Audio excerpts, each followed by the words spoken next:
You know that old saying, revenge is a dish best served cold? Well, for Edgar Allan Poe, it's a dish best served in the pitch black dark with a very rare, very expensive bottle of wine. Today, we're going deep underground into one of the most chilling tales of revenge ever written, The Cask of Amontillado. And boom, right from the first sentence, Poe just hooks you.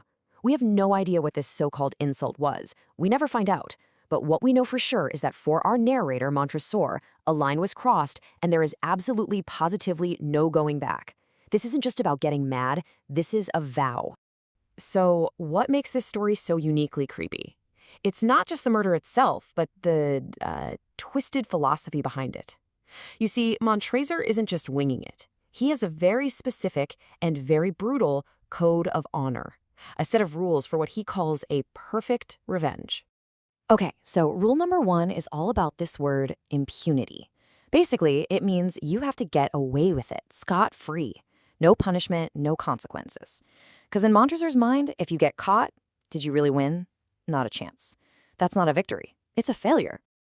And then there's rule number 2, which is somehow even more sinister. It's not enough to just get rid of your enemy. No.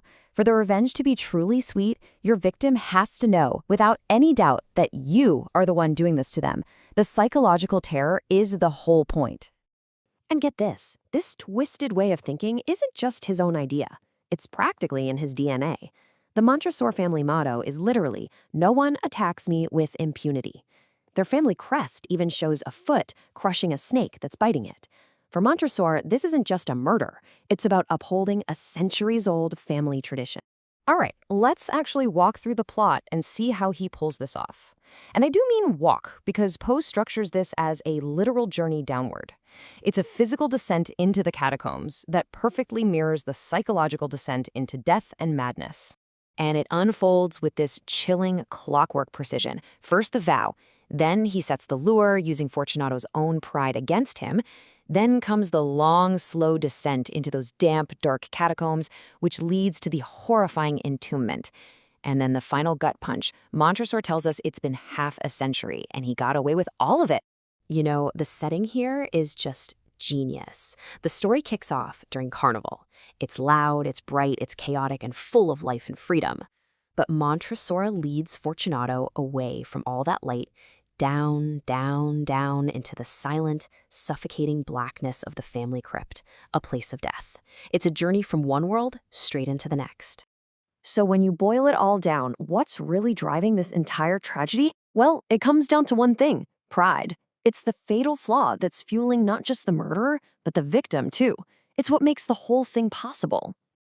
It's really like you're looking at two sides of the same deadly coin. You've got Montresor, whose pride in his family name is so intense it becomes homicidal. But then you have Fortunato. His pride is just as dangerous. He is so arrogant, so absolutely sure that he's the world's #1 expert on wine, that he's completely blind to the trap being laid for him. He's just ridiculously easy to manipulate. Okay, let's switch gears a bit and just appreciate Poe's incredible skill as a writer. He weaves this thick, sticky web of irony all through the story. Words and situations have these double meanings that Fortunato is totally oblivious to, but that we, the readers, see clear as day. The main type of irony Poe loves to use here is situational irony. And that's just a fancy way of saying that the outcome of something is the total opposite of what you'd expect. In this story, it's not used for laughs. It's used to create this incredible sense of dread. And the examples are just brilliant. First off, the victim's name is Fortunato, which literally means the fortunate one. And he suffers maybe the most unfortunate fate imaginable. He's dressed as a jester, a fool, and he's being made the ultimate fool of. But my absolute favorite is the Masons bit. Fortunato insults Monsieur by hinting he's not part of the secret society of Freemasons. And Monsieur's reply?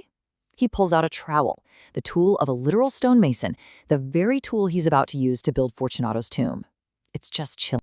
So now we get to the deepest, most disturbing part of the whole story. We have to ask ourselves, can we even trust the guy telling us all this? And this brings us to the fantastic literary concept of the unreliable narrator. Remember that little detail from the end? Montresor is telling the story 50 years after he did it. 50. This isn't a live play-by-play. It's an old memory, a deathbed confession, maybe. And that huge gap in time forces us to question everything. Why tell this story now? And how has half a century twisted his view of what actually happened? This is the huge question Poe just leaves hanging in the air. Because Montresor can't be trusted, we can't take his word for anything. That insult he's so worked up about is never explained, which makes you wonder, was it really that bad? Or was this whole thing just a paranoid fantasy? Are we listening to a story of righteous vengeance, or are we just trapped inside the mind of a cold-blooded sociopath? And that leads us to the ultimate question about revenge, doesn't it? Did it even work? I mean, sure, he got away with it. He followed all his little rules. But did it actually bring him the satisfaction he was looking for? Right at the very end, as he's sealing the tomb, Montresor admits that his heart grew sick. But watch how fast he explains it away. He immediately blames it on the environment, on the damp air in the catacombs. It's a quick rationalization, but you have to wonder, was it really the dampness? Or was that one tiny flicker of human guilt? A moment of pure horror at what he'd done?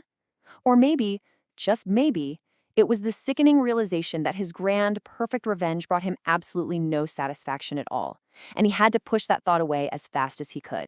50 years. Just let that number sink in for a second. For half a century, he has carried this memory around, and the fact that he can recall every single detail with such perfect clarity, that tells you this wasn't some event he just forgot about. It's been living with him, day in and day out. And that's the thought I really want to leave you with. Sure, Fortunato was walled into a physical prison for a few horrifying moments before he died. But Montresor, by confessing this story 50 years later, seems to have walled himself into a psychological prison for a lifetime. So you have to ask, who's the one who truly never escaped?